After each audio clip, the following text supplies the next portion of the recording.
So in this episode, I've got Jerry Lyons from the Estate Agency Content Club and the Ethical Agent Network.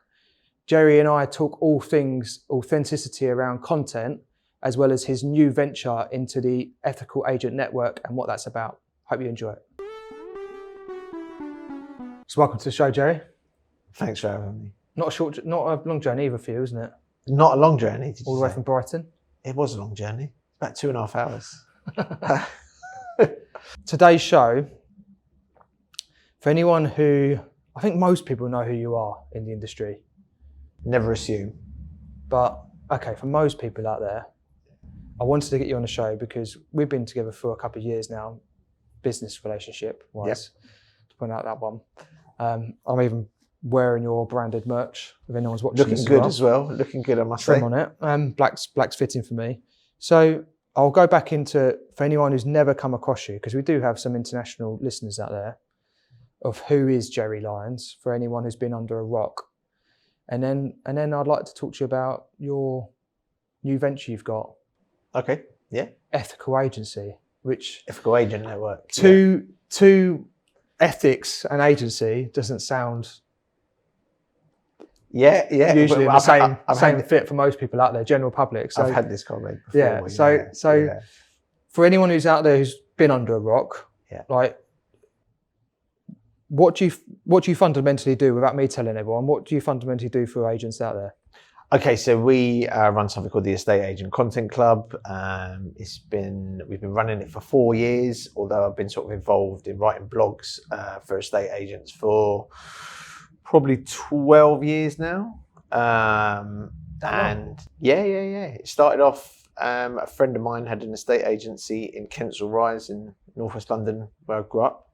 And he said to me, he knew I was a journalist, and said, I've heard about these things called blogs. He said, could you write one? And I was like, no, man, I'm not interested. I'm busy with the journalism and all that. And he went, I'll pay you £100. That's a lot of money back then. Yeah. Do you know what I mean? For what was, I think, 500 words. And what was you mainly journaling at the time? Sports. Yeah. Local news and sports. Estate agent come, I don't want to write about houses. Yeah. So that was it. I was like, what can I add? And I made the classic mistake that I see a lot of people that try to market to estate agents. Yeah. I was writing from a buyer's perspective, and he was like, the first blog I did, he went, no. He said, I'm interested in getting the seller on board because that's where I make my fee. So worked with him for about 6 months, and then a couple of things happened, settled down, had a kid, and the content for estate agents that I was writing was a lot more lucrative than writing for local newspapers. So I thought, I'll do this full time. It does make me laugh sometimes because you see people's origin stories and they say, I set out to change the world, or I set out to my purpose was to make estate agents sound better than they did. I think that's all nonsense. Do you know what I mean? I don't think people believe that, and I don't think they believe it themselves. I just saw an opportunity, purely commercial opportunity, and then it turned out really well. And the fact that I like working with estate agents, independent estate agents, I don't like working with corporates. We don't work with corporates anymore. Led us to be where we are now. And like you said, you've touched on, we're launching the Ethical Agent Network next month, which will be October. So yeah, it's been 12 years of a lot of fun, actually. Yeah, a lot of fun. I came across you, like, I think you were, there was a guy that you used to share an office with, and there was a video of you under a desk doing about something. That was the first time I've ever come across Jerry Lyons, was that video, and I thought, who the fuck is this guy? I'm going to need to explain this a little bit more about me sharing a desk with a fellow and me being under the desk, you know. So I shared a desk with a guy called James, and we did some of those videos. He's a software engineer. And like, we used to code, we just rented this, a shared office, and I was there doing my estate agent content, and he was there doing his software thing. And as you know, I've got ADHD, you know, like, so that's why me and you probably get on so well. Yeah. So I'm always bothering him. I'm like, I'm bored now. Can we do something different? And he's like, I'm working. And then I said to him one day, we should do spoof videos for the estate agents.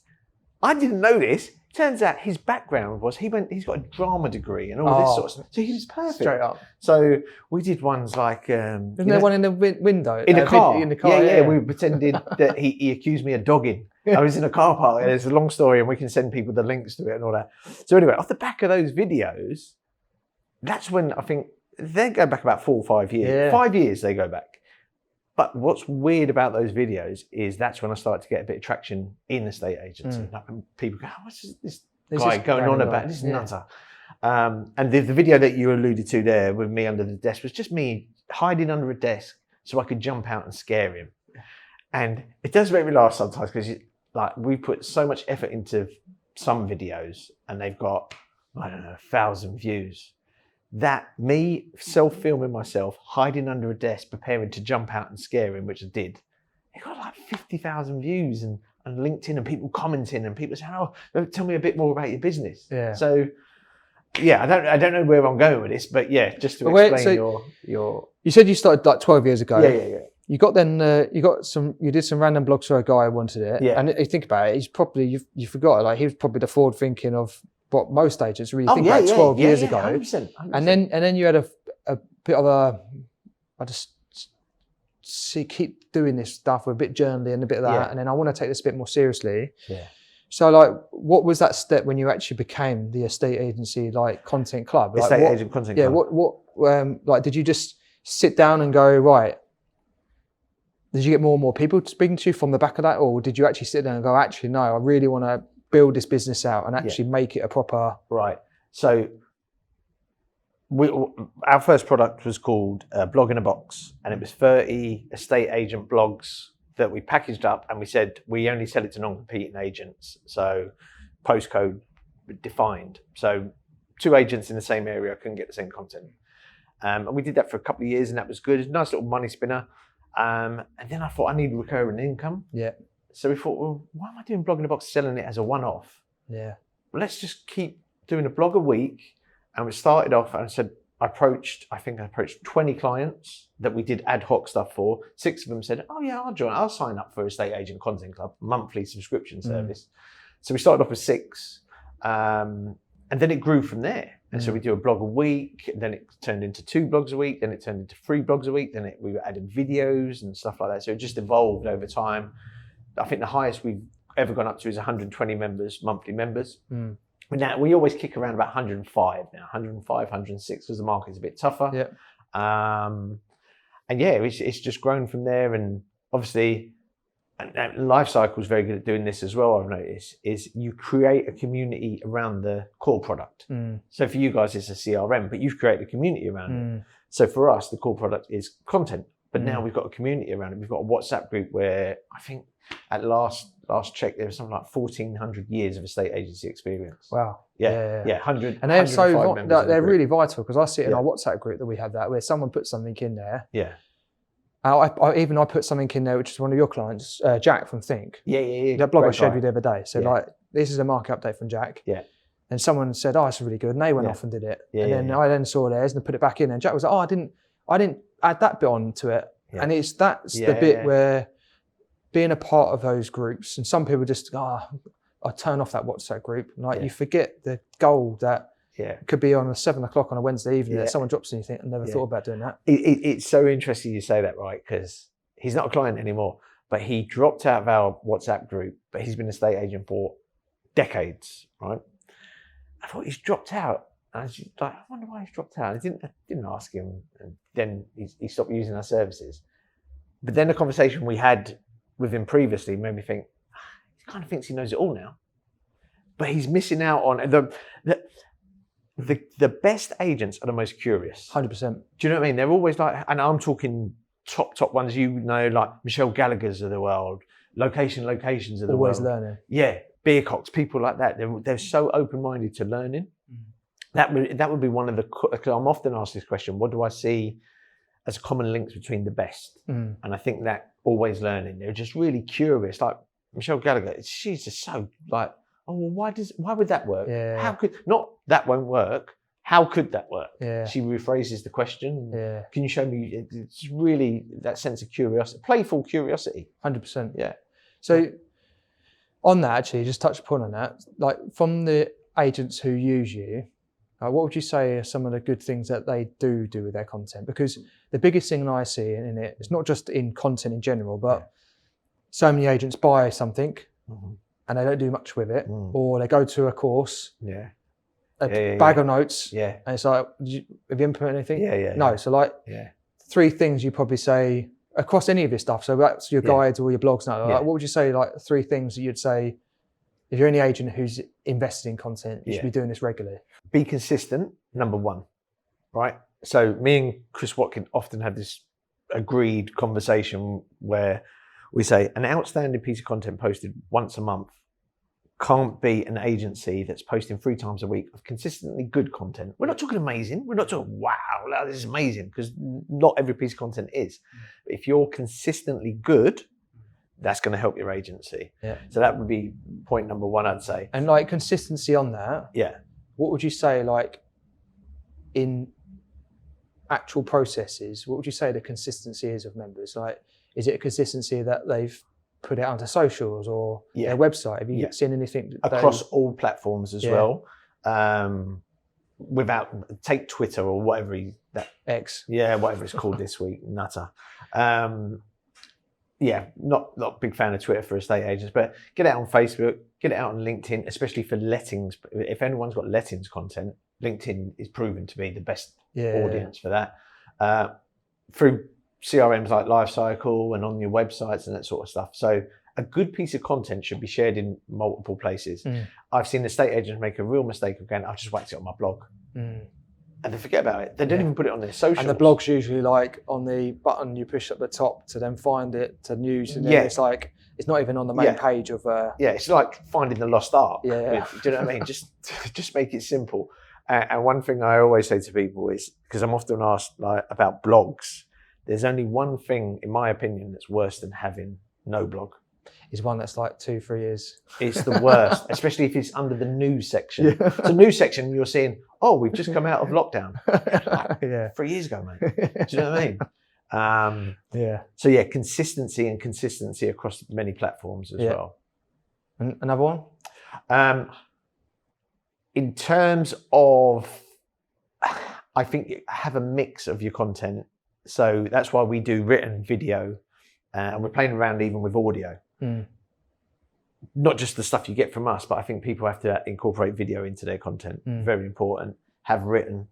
Aim for, and this is something that we lead the way on, dyslexic friendly content. So make your content as accessible as possible. And I see content now, and I know because my daughter's dyslexic, and I know if a dyslexic person isn't going to understand that content, or they're not going to access it really easily, just purely because of the font. Really simple tip, use Lexend. It's a real simple, nice, clean font, and make your font 12. So your words.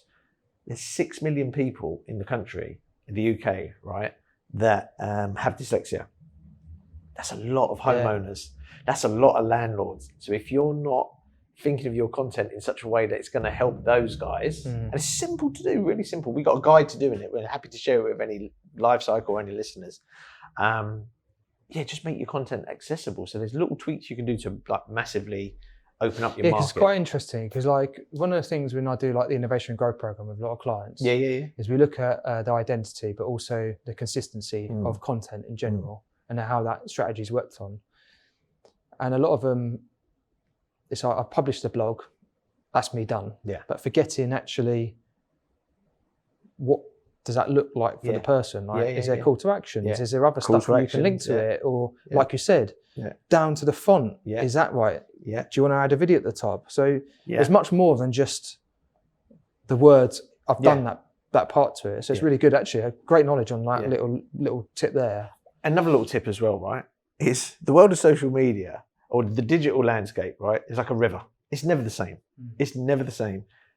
So if you post on a Monday an article, what's stopping you posting the same article on a Wednesday night if you post it on a Monday morning? You know, so don't think because you've posted it once, don't post and ghost and forget about it. A good piece of content is evergreen. You just keep posting it at different times, peppering it around. That's why we provide 3 different headlines, because we say to people, try to use it 3 times. Okay. That's why we do that. Yeah. But now you could just listen. You could go and chat GPT and say, give me 100 headlines for this based article, on this based on this content. Don't get me wrong, a lot of them be shite. Well, you can always tell it goes maybe 2 or 3 letters, the little dot, and then it says blah blah blah afterwards, which most ChatGPT kicks out. Yeah. And you're seeing headlines like we were just talking about it outside. That's a ChatGPT headline. That's a ChatGPT headline. Was it how to improve your curb appeal? And it was spelled embrace. It's like this. Yeah, embrace or So just if you've got good content, don't be afraid to use it multiple times across a week, across a month, across a year. Yeah. And that's a big trick that I think a lot of estate agents miss. And again, like to back you up on, if anyone's looking to explore your services, like I had Andrew on before, like he's a avid client and customer of yours, and we're only talking about when the landlord registers, there's going to be a 12-week period where before they own the asset, like you have time to influence them. So if you're not putting any content in front of them, and also the think about it is like you can have that automated content that goes in place. So like that one blog you put out can be incorporated into different ways and be repurposed over and over 100%. again. And like I remember, like in my old agency, we used you and we used Crystal Watkin at the time, and I remember some of the stuff where the content that was being published didn't come to fruition 6 months later, but there was someone who read that piece ages before, and then it's because they relate back to those particular topics. So you mentioned video. So how has that evolved for you from going from like content writing into then doing some form of video? What was the reason for that? I just wanted to offer more. It's just down to being competitive. I just wanted to offer more than Chris Watkin. I mean, me and Chris are mates, right? Yeah.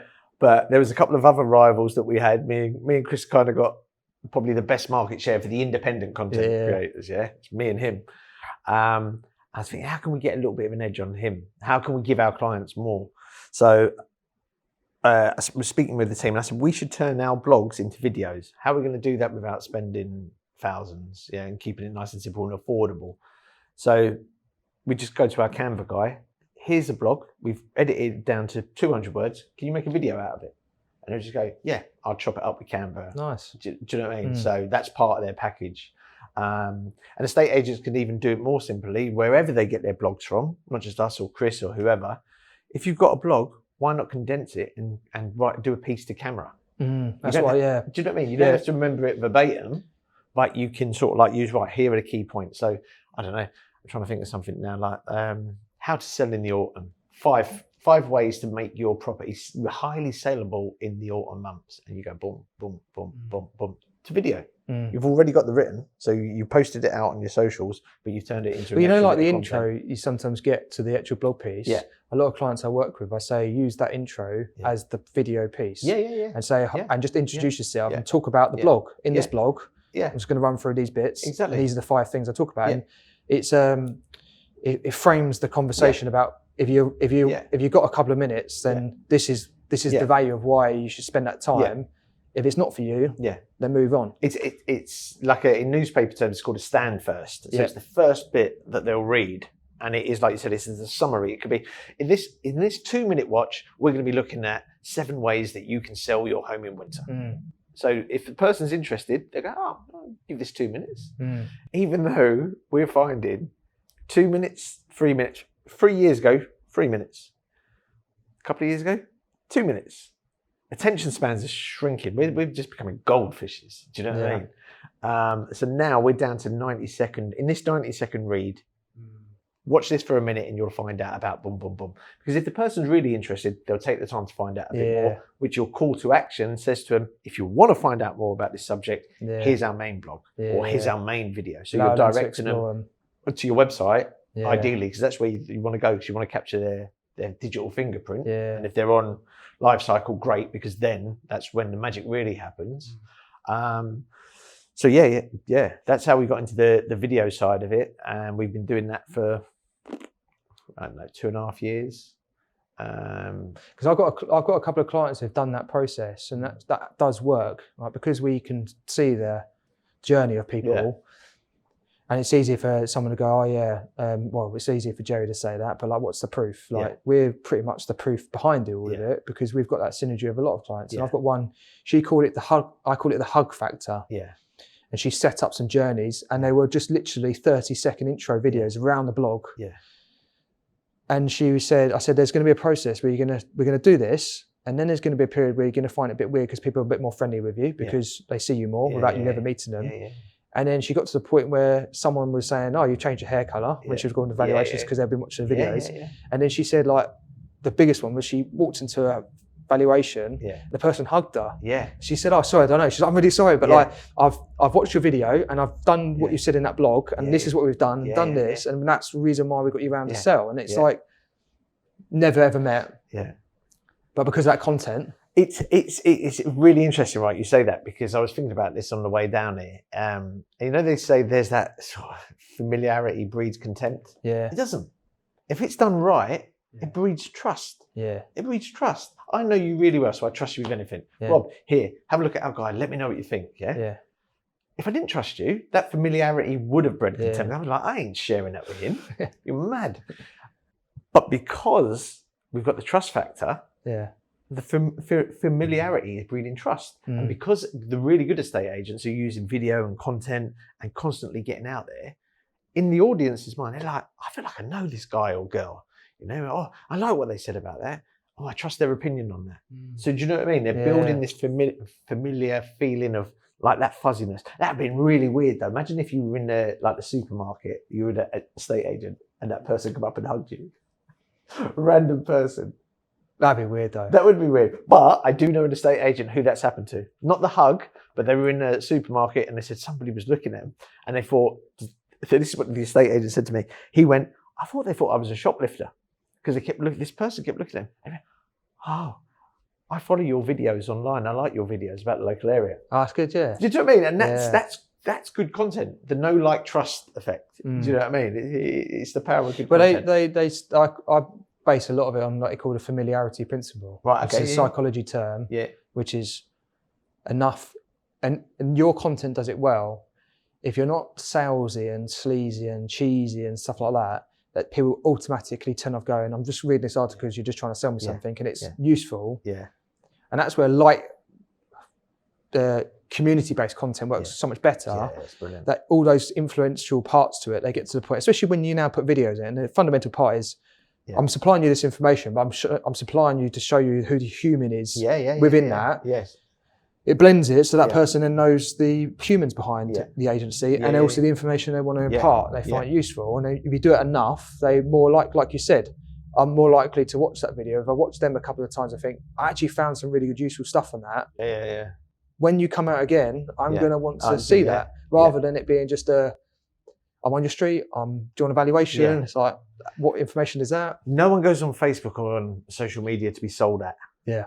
Like, oh, buy this. It's just, for the listeners, there's a real simple way to keep your content from being salesy. And I credit it to my daughter was probably 7 at the time, and she came up with this acronym I'm about to share. I said to her, just jokingly almost, she was watching YouTube, so she understands content. She understands what it is because she's the YouTube generation. Yeah. I said, what do you think is good content, Charlotte? And she thought about it. You see a little head whirring.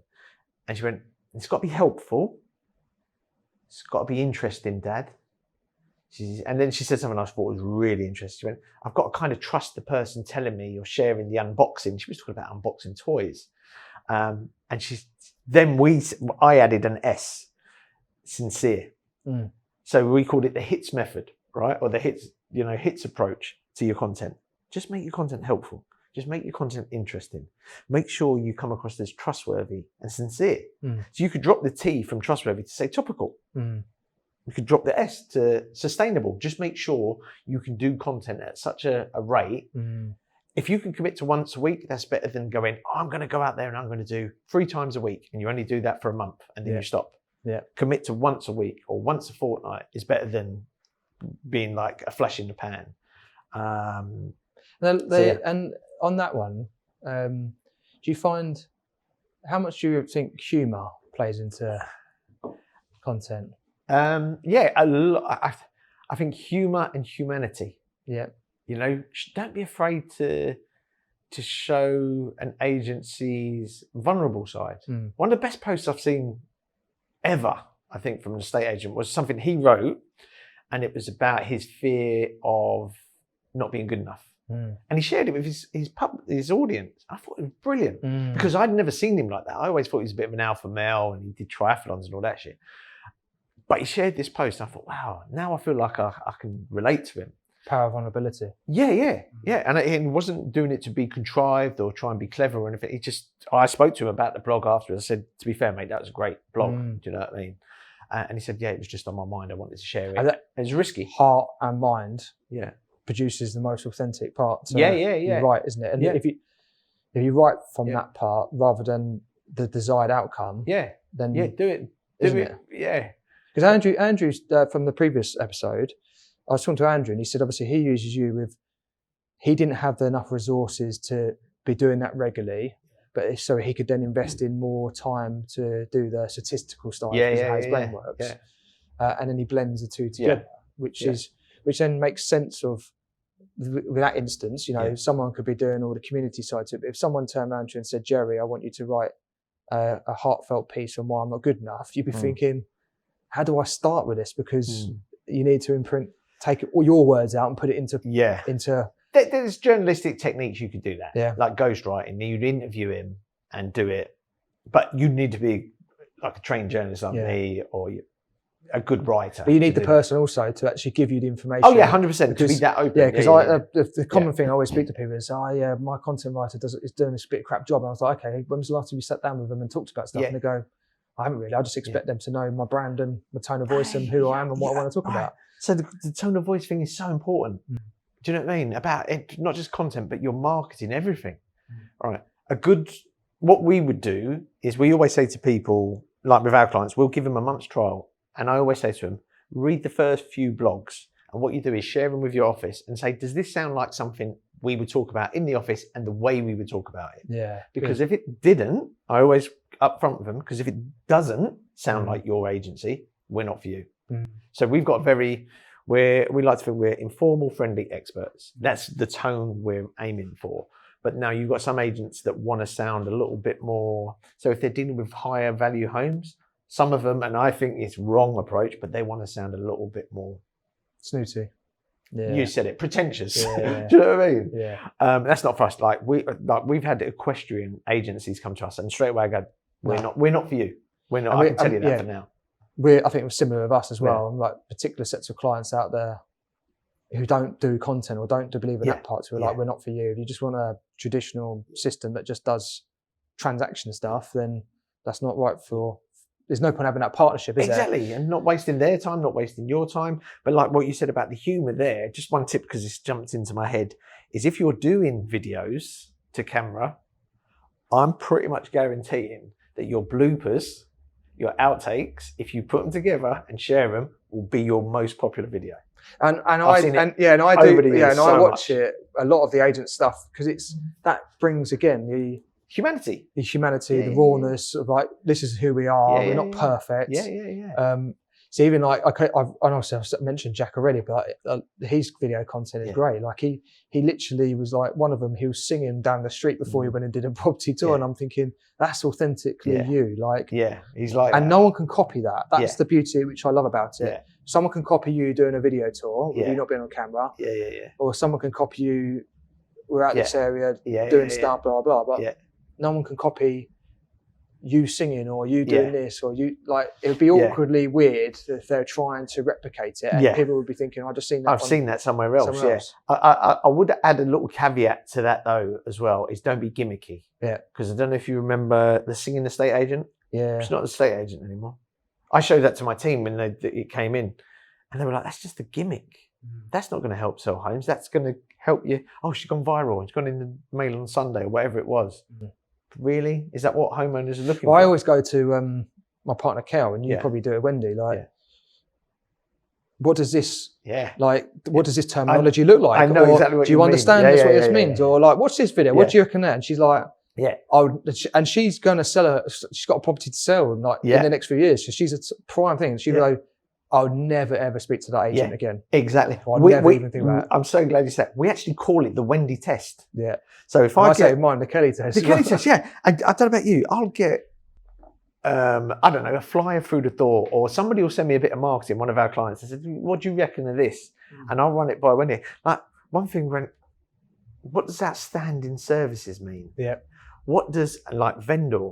And that was where, like now, we try to say to our client, do not say vendor. Yeah. Do you refer, if you're selling a house, do you say, I'm the vendor of the house? Yeah. This is madness. Do you mean the only time people think of vendors, right? I think it's hot dog vendor Yeah. or t-shirt vendor outside a concert. Your And vendor then- machine. Yeah, exactly. So why not? And if the great thing about language, right, is if it's used properly, it connects. Yeah. But if you say vendor and I see myself as a seller, me and you have already got a little bit of a Yeah. barrier going up. And then you start throwing in things like, I don't know, double aspect, describing the house as double aspect window. What does that mean? Do you know what I But mean? it's you see it probably a lot, and even when I've been to Andrew before, like it's like this is how we've always done it. So you continue the same wording, Yeah, and then no one ever goes and questions going, but why do we say that? Yeah. A bit like you said with Michelle, like the curiosity of like, curiosity. rather than going like, I'm not asking why to be awkward. I'm asking a why of like, can we improve it and make it a bit different? And like you said, vendor. Yeah. When I did some Estate 6 live sessions, and I used to run it through Raquel and say, right at the end of it, like, what do you know about this? Because you're not an estate agent. And if she could tell me that process, then I'd know that any neg or anyone in the office could understand it who actually is an estate agent could still learn from that experience. Exactly. That's why we've got jargon busters. Yeah. We share jargon busters with our clients, like applicant. Yeah. You know, is this the person applying to like buy the house? Yeah.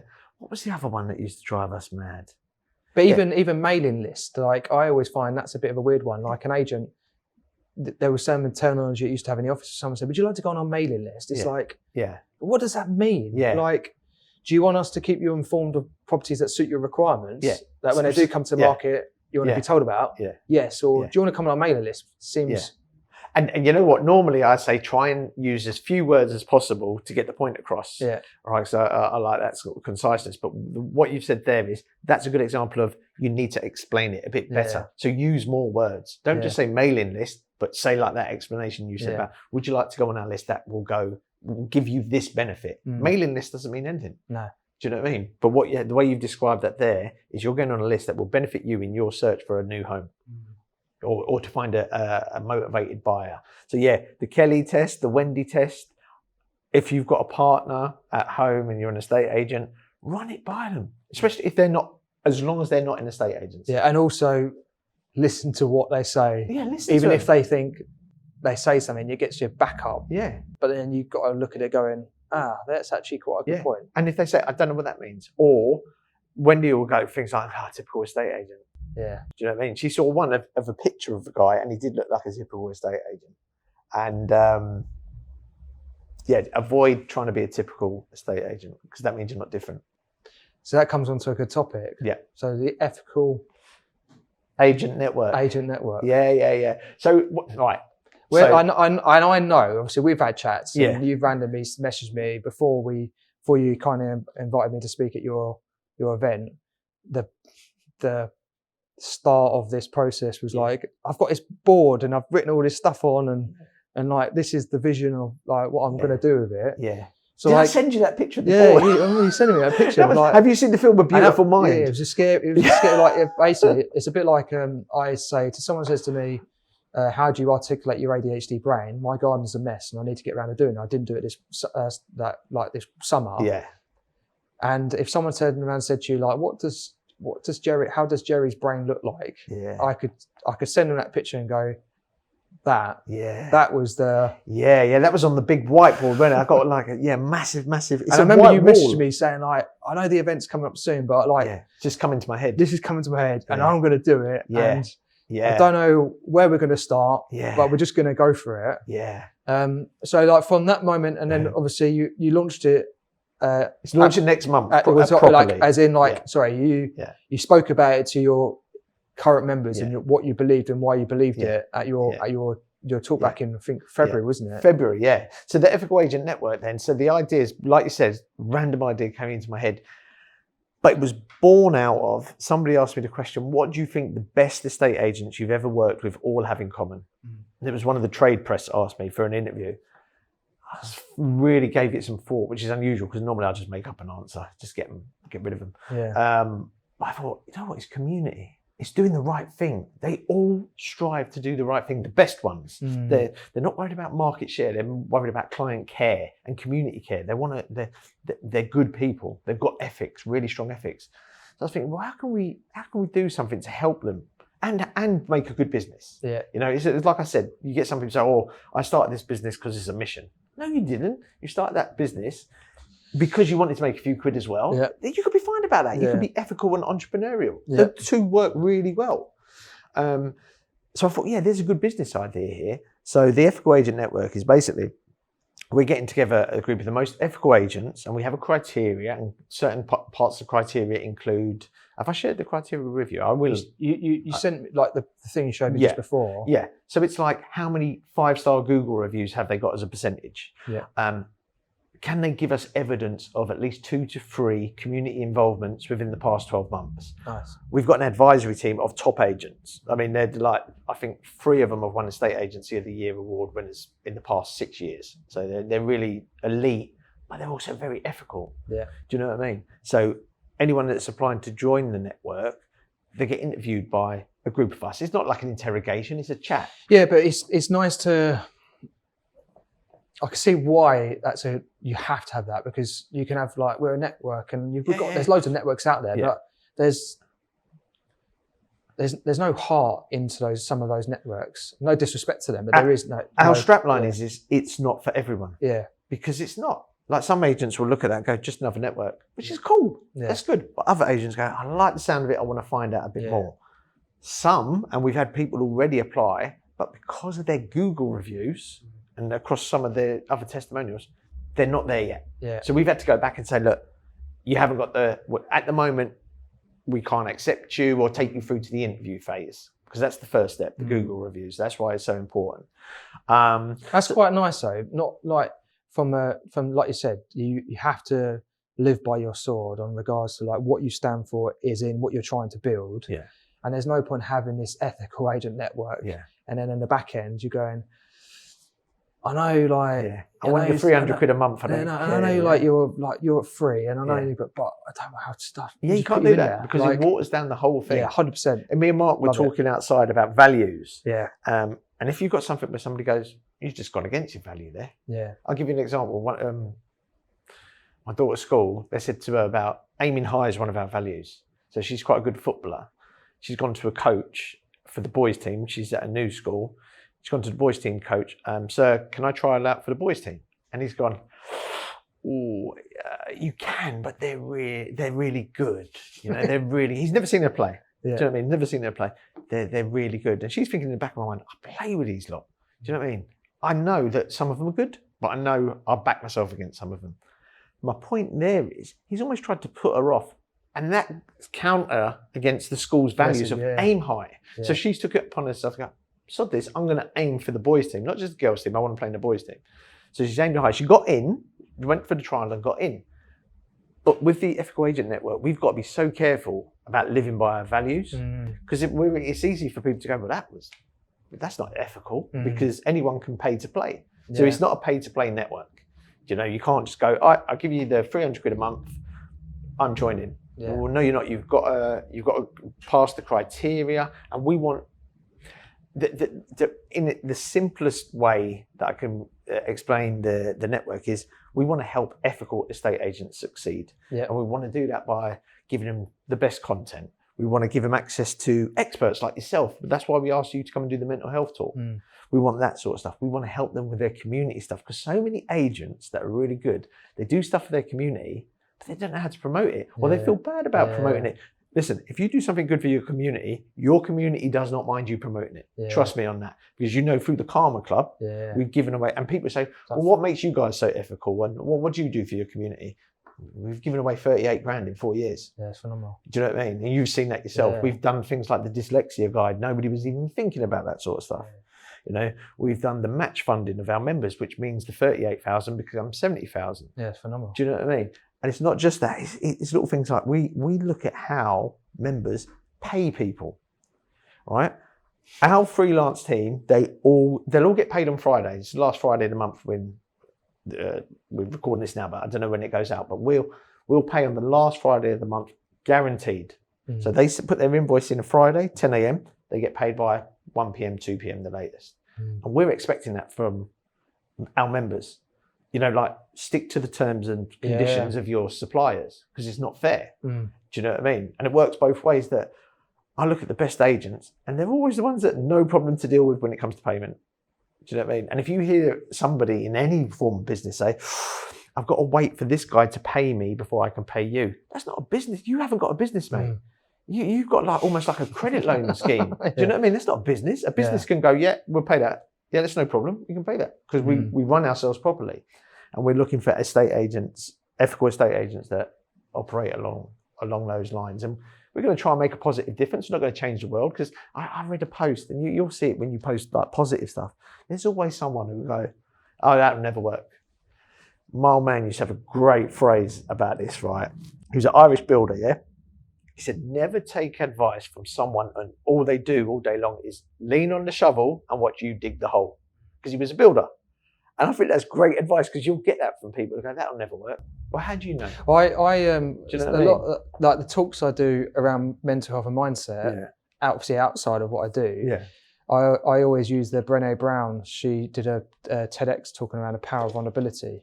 Right, and she always talked about the man in the arena quote. That famous Roosevelt. And I always say to people, even from a young generation mindset, I did it in the talk. I think I put it up on that post. It said like it's easy for someone to critique from the stands, but unless they've got dirt on their face and they're in the arena with you, or have been in the arena with experience, then like, how are you going to listen to them? Because they're not even in the same environments as you. I heard it wonderfully put on a really good podcast called the Captains Podcast. It's a rugby player, I can't think of his name, but he interviews captains of sports teams and all this, and captains of industry. And the guy said, never listen to criticism from someone you wouldn't take advice from. I think that was it. Does that sound right? It's something along those lines, you know. If you wouldn't take their advice, don't take their criticism. Because, you know, like if you gave me advice, I'd listen to it. And if you critiqued me, I'd listen to it. But if I've got someone and I don't respect them enough to take advice, why would I listen to them and be negative? 100%. Do you know what I mean? It makes perfect sense. So Google reviews, they need to have some community stuff. Is there anything else like criteria-wise for them? Need to strive towards, something we're working on is strive towards being carbon neutral. Now that's a big ask and we're evolving that ourselves.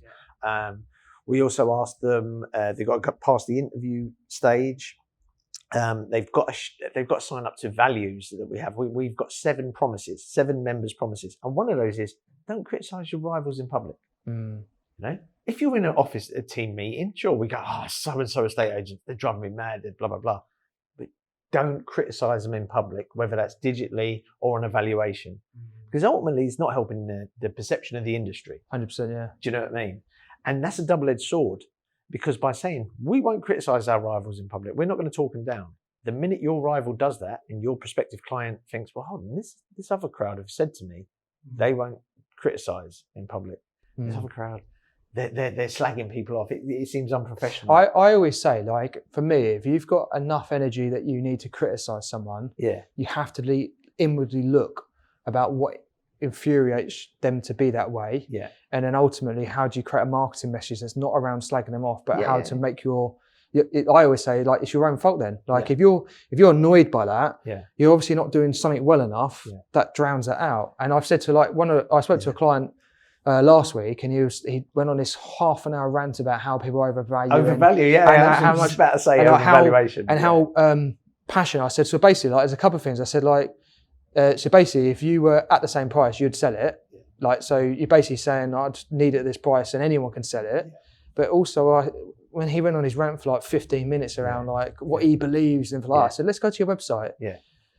Well, his website, I was like, where does any of this exist on your website? Because at the moment, you've got a garden picture with a nice picture and you've got your logo at the top and register here. I said, there's no what you believe in that. So someone won't know that is the case, or you've got no content around overvaluing. Educate them about overvaluations. Tell them, and we've got a guide on it.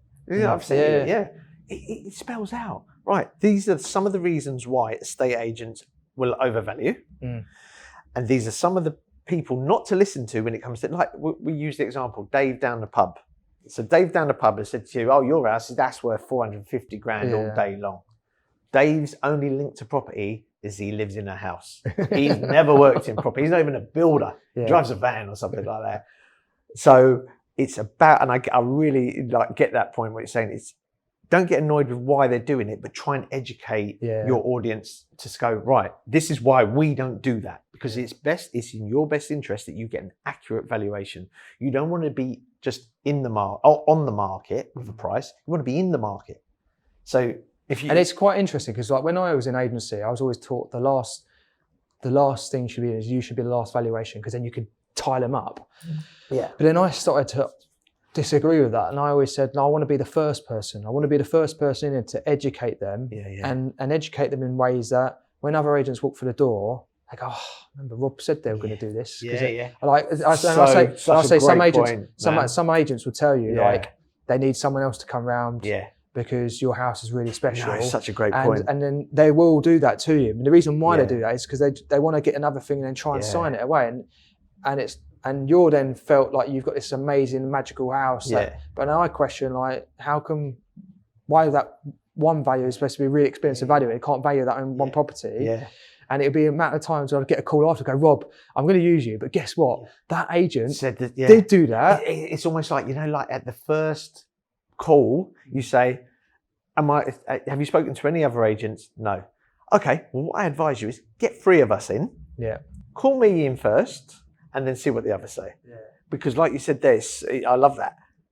You educate them in the right way. So you're not pulling the wool over their eyes. You're doing a real good service by providing them with accurate valuation and a little tip. These other guys, they may well give you an accurate valuation, but here's what our valuation's based on.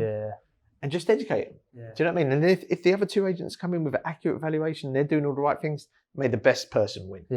But do you know what I mean? But as long as they're not coming in with a shyster who comes in and says, oh, your property is worth 50 grand more than it is, and ties them into a contract for 36 weeks. 36 weeks, can you believe that? I know. Well, like some of the That's stuff, a prison sentence. Well, some of the content some of the clients that we use, like mutually, like one of the journeys that we build out is when they're on the market with another agent and they register into the system. And I say, one of the questions I ask them, they say, how long would that journey be? I was like, well, it's all customized. So how long is your sole agency agreements in your area with your competitors? And you like 6 months, we're going to take half a year to sell your house. I think that's mad that anyone would do it. But I said, if that's the case, make sure that one of your pieces that you do educate people on in the early parts is the pros and cons to long sole agency agreements and what happens after. There's not many pros. Yeah, you know what I mean? Like you don't just put the cons, you say the pros in it, but then the pros are there's no real pros. But then I think estate agents with their content can be really bold and go, here's why we have 24-hour contract. We've got people in our group and said 24 hours. Some say no contract period at all. Some will say we ask for £250 up front. You know, like for marketing costs. But none of the good agents will go, oh, I've got to sign you up for 6 months. I used to get told off because I'd come back and go, right, they're using us, but there's no contract. Because like if I live by what I said I'm going to do, I don't need a contract. I don't need to sign them into that part to it. Obviously, on that type of service, and when like something like you've got in what you're doing, where you're investing into that period of time, there obviously there is some value to it. But like, if I'm going to sell your house within 3 days, I don't need a 6-month contract to prove that. So you said obviously it's launching next week, the Ethical Agent Network in October. Very soft launch. And by that, what it is existing members inviting people they know that they think are good enough, ethical enough to join the group.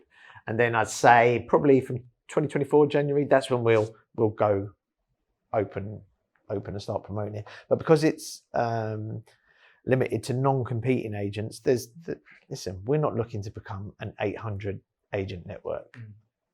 Give me 100 agents that I can work with and get to know, and they're doing the right things, and I'll be happy. Yeah, because that goes back to the whole thing of like, it's not for everyone. It's a niche of finding the people who, like, especially where I always find with some networks, it's like we're part of this network, and it's like, what does that mean? But if you've got someone who has to go through those hurdles to get to be a part of it, and then there's a synergy that the fundamental beliefs of what they mean to be a part of it, that then pulls out into your marketing messages, your value proposition of like, we're a part of this because we believe in this, not we need to put this logo up because there's a little leaderboard that the more times you put this logo out there, the higher you get up in this chart. And like things like, we'll be encouraging our members to work with ethical suppliers, and ethical partners, but we're not going to get a kickback. I've said to people, we've been approached by loads of companies saying, oh, we'll put you on our affiliate program and you'll get X for putting people our way. It doesn't work like that. We've got a partner's promise, a supplier's promise that we give to the suppliers and say, can you agree to all of this? I think it's 6-7 promises. If you can, great. If you can't, it's not for everyone. It's not. We're not for each other, sort of thing. And we're not looking. What we said was, we don't want a kickback, but what we'd like you to consider is a community give back. Well, that's exactly like. I mean, when you talk about values, our relationship, I've always believed that clients need good content. So I've always put you in front of likes of you, and if there's a different type of format, it's Crystal Watkin. But I've never gone to you and said, this person's going to sign up to all your guides. I want some money off you. It's all about the synergy of building communities and relationships. But then the response back from me is that you've donated to real fundamental charities that I believe in, I'm being a part of, and your group's being a part of that 38,000 or 70,000 in total. That's being gifted back into some of my local charities that I do stuff for. That's actually impacted people in my local area. So I could see that. I mean, a fundamental thing on that community side to it, hence why I think we've got a good synergy. So like the last question, we started to obviously ask people, especially being the Future of Estate Agency podcast, like, where do you see the future of estate agency in Jerry's through the content in Jerry's head? In my head, just in general. In general. Jesus. In general, like, where do you see it? Because you've got like different opinions, different things going on, different types of models. Like first of all, I think AI will kill off anything average. Whether it's estate agency, video production, content writing, I think AI can do average. Do you know what I mean? What AI can't do, and hopefully won't be able to do, is make you feel really connected with people and really special, and going out that feeling of specialness that you get from a hotel when they put a nice note when you arrive. I thought, they remembered last time I came. Do you know what I mean? Things like that. So AI kill off anything average, including estate agents. I think from a content perspective, because I was thinking about this earlier, I think there's going to be a lot of the better agents will use value-led content. And by that, I mean, if, let's say, they've got the 3 values of we're community-minded, a lot of their content is built around community. So they're value-led. If they're, one of their values is we're experts, like, you guys have got that value, be expert. So if an estate agent said, we're property experts, their content is reinforcing that point once a week. Here's why we're experts, because XYZ, because ABC, because we know the values. They're changing every month and we're telling you about them. So I think value-led content is going to be a big thing. But the future, I don't know. I think sometimes it's risky to predict the future, because if we were really confident and we knew what was going to happen, we'd be launching something that was going to, a piece of prop tech or something that was going to change the world if we were that content. You're quite interested in that value part, because so many of the businesses I talk to and coach, when they talk about staff issues, I go back to their values, and they would go to a workshop and say, we've got values. And I go, okay, like, where is it? And I think I mentioned it in some of the videos in the past, like, it's on our board upstairs. And I was like, okay, well, how do you bring that into your staff one-to-ones and your meetings, and how do you articulate on your website? How do you articulate in your marketing messages? And you have to, and if you don't, like you said there, if it's upstairs and you're writing a piece, and your piece is around, I just need more listings. But one of the values is missing off, it's community-led, and you haven't done a community piece for 3 months. It just doesn't resonate with what the message you're trying to find. It's confusing. 100%. It's almost like, I know an agent who regularly will go to his staff. Give me an example of one of our values that you've done this month, or you've lived up to. and he'll want it off every different members. That's from the guys who go around to fix the properties up, Yeah. to the property consultants who advise the landlords, to the front of house people. Do you know what I mean? It's like one of them is like one of the key ones is do the right thing. It's real simple. Do the right thing. And if you have to ask yourself, is it the right thing? That's normally when you really got to analyze, think, right, is it the right thing for the client? Because that's what he means by doing the right thing. It's always going to be do the right thing for your client. Me. Yeah, it's not do the right thing for you, because that would you warp the values, but it's things like that. So I think values is a very interesting area, because some people dismiss it. I dismissed it at first 10 years ago. Then some people, if they've got a small team, you think, I don't need values, but actually, you need them even more. Yeah, 100%. Like what you just said then about that part too. I remember when I used to speak to the teams. And I set that up off the back of what early stages when I was still a client and Mark was mentoring and affecting me as a business. Yeah. And I remember when I used to speak to them about those monthly one-to-ones, it was more about the response they gave would determine whether they met that value, not what they said. It's more about like, if they really said like, this is the value and because I did X, Y, and Z and told a story, then you know that they are living by it. But if they go, how do I meet that value? I opened up a door for someone. You're like, yeah, that's great. Like you're not. You're servicing the value rather than living it. Living it, yeah. It's interesting because I was speaking to Mark Burgess outside, and he said for the business owner or the agency owner, the values are almost what you do without thinking. Yeah. What is if somebody, the analogy he used, if somebody cut you in half and you were like a stick of rock and it said a couple of things inside the rock. Yeah. What would the couple of things say? I was thinking about that, and the values is so true, because ours are like be generous, and I like to think, you know me, I'm quite a generous guy, so that comes instinctively almost. Be helpful. That's another one. Do you know what I mean? And I think be helpful is a really great underrated value. Yeah, somebody that's helpful. It could be you're helping them. It might not mean you're getting business out of them, but you might think, our agency isn't the best fit for them because we don't do X. So you know what I'm going to do?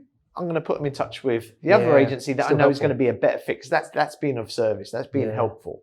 Do you know what I mean? Well, Kel and I, we go past our shared value as a relationship, and it's help one person every day. Yeah. And that doesn't need to be some massive thing. It could be meaning that you do help someone in a real particular way, but then equally at the same time, it could literally be, there's a queue of traffic and this person's been waiting ages to get out, and you go, let them out. Helping one person every day, and that is infectious in that part. I love that, because it's nice and simple. Yeah. So thanks for coming on. No worries, mate. Appreciate it. Thanks for having me. And I'll include any of like the links around like the Ethical Agent Network and any of the other bits that we discussed, any of your guides or those bits I'll include in the podcast episode for anyone that's listening. Brilliant. Especially the dyslexia guide. Let's get that one there. That'd be a nice one to add into it. So I appreciate you coming on. Great stuff. Cheers, mate. Thanks for listening to this Estate Agency X podcast. Can you make sure that you're actually subscribed to this podcast channel if you liked the content? It helps us massively to get better guests, and it just helps us generally.